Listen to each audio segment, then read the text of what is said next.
Tapi yang paling penting di sini, yang rakyat Malaysia kena tahu, Sungai Baru ini ialah pertama, yang pemahaman saya ialah di luar Kampung Baru.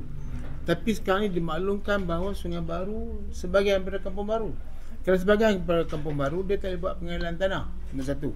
Nombor dua, yang rakyat Malaysia kena faham, tanah wilayah ni bukan dipegang oleh Menteri Wilayah, dipegang oleh Ketua Setiausaha Negara di bawah Perdana Menteri, iaitu dipanggil Jawatankuasa Kerja Tanah Wilayah Persekutuan.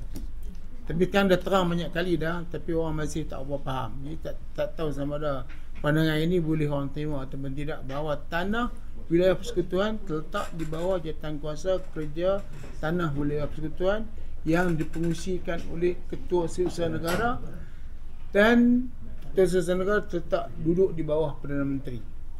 Ketua Setiausaha Negara, kita pengambilan tanah dan sebagainya, dia buat terus. Penjualan tanah wilayah persekutuan ni banyak yang dibuat, pelbagai tanah yang telah dijual kepada swasta. Semua duit tu pergi kepada federal, kerajaan persekutuan, dan semuanya dipengusikan oleh KSN. Menteri Wilayah terlibat dengan pembangunan. Maknanya setelah tanah itu dipunyai oleh swasta, kemudian pembangunan nak dimulakan, maka kita terlibat. Tapi dalam kes tu saya terlibat secara langsung untuk menangguhkan. Walaupun dia tu tak termasuk dalam undang-undang, salah lah, tapi mereka di atas goodwill, mereka setuju tangguh. Tangguh tu ialah supaya pampasan dibayar berdasarkan nilai semasa. Saya juga telah mengambil Rahim Engko untuk membuat penilaian.